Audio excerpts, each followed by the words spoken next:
This is day 47 of the Zohar Pshat. And we're continuing with the discussion here. And I thought that the Abelezer was speaking, but evidently the Tai is speaking. That's going to become clear in a few moments. If not today, then tomorrow. So, because it's going to be praised what he said. And we are in the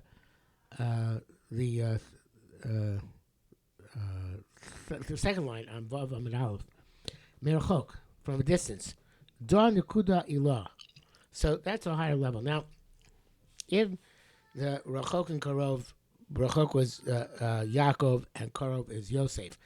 In Kabbalah, Yaakov represents Tiferes, Yosef represents Yisod. Obviously, from the perspective of Malchus, which is we are, Yosef is closer in, and Yaakov is much higher up. It's nothing to do with the people themselves, but the personas they represent. So if that's the case, there's a perspective of Merachok, which is higher up and more encompassing and has a broader perspective, and Mekarov, which is much closer and much narrower and much more constricted. So Merachok Danakudi Ilah the Kaima Becholi.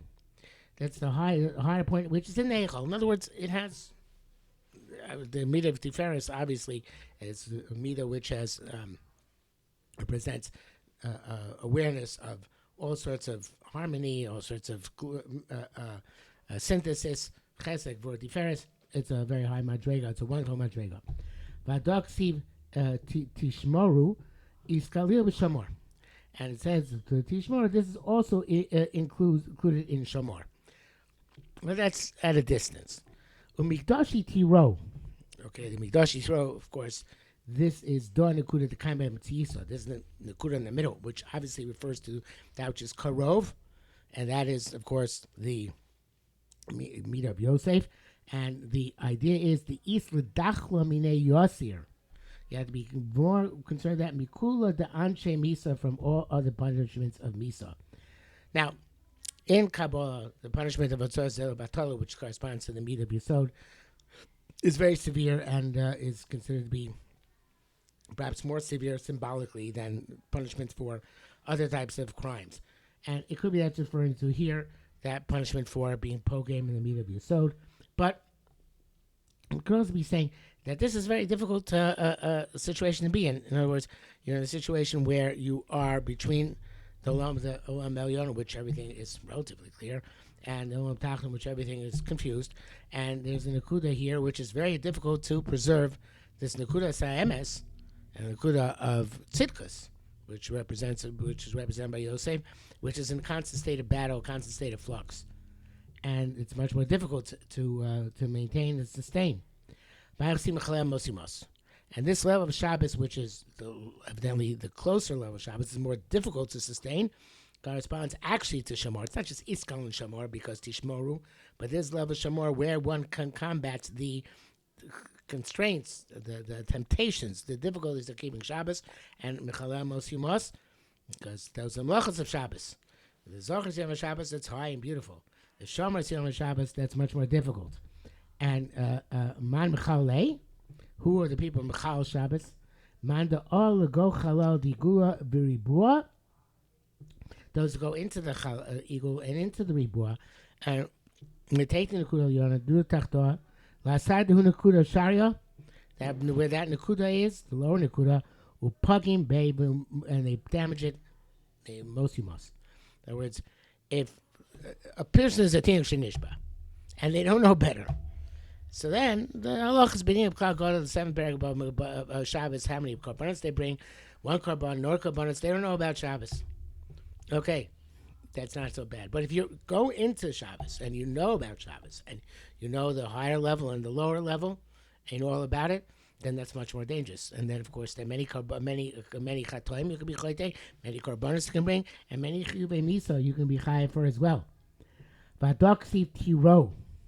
And that's that level is called Tiro. So Saiti Shmorves Mikdashi Tiro. The Mikdash is the Kedusha of Shabbos. The Kedusha of Shabbos on the lower level is much more difficult to sustain. And Hu Nikra Ani. It's called me. In other words, there's Kosh Baruch Hu's presence in the world. That's bringing the Shekhinah down into the world. And it's a battle. Vorlet Shara he susmi law and is bestowed upon that the higher closed levels lois galya, which are not revealed. Vainu, here it says Yud Yud, which I assume represents the Shem Hashem, which is obviously the higher revelation, which is not revealed in Ani. Ani is at least not normally. So therefore, but of that Vainu Hashem b'kul echad has to be one. So Nachtu Rabbi Lezer Rabbi Yabba Nashku, and they came and they kissed the Taya. We evidently made the statement. They said, "Ma kochach masada east chos yadach." Look, all this wisdom you have underneath your hand, v'atayin basran, and you're straggling behind us. Amrei manat. They said, "Who are you?" Loti shalom anadam. Don't ask who I am. El anabatu nezim yisaska b'raisa. Let's go and learn Torah. Chochad yema milin the chachma ana orcha. Each one of us will say words of chachma to illuminate the way. Okay, so in the meantime, we have Shab, and obviously this Taya is normally it's in the Gemara and Ma'amechas, the Sfina, the Taya represents a special higher meditative force, special insight, a kind of Ruach HaKodesh. So this is a Ruach HaKodesh which is revealing, if it's not it's an actual person who's like Eliyahu Navi, it's revealing these secrets to Rabbi Abba and Rabbi Elazar. So the point which he made just now is that Shabbos requires Shalom on many levels. And the levels of Karov and Rachok, the Rachok is distant and higher. Karov is closer and lower. It's very difficult to maintain Shabbos properly. It's a battle, but the idea is that there is infused in Shabbos below the spirit of Shabbos on high, and therefore there's a capacity to make it all work together. Okay, and then we're going to go on from here and see what comes next time.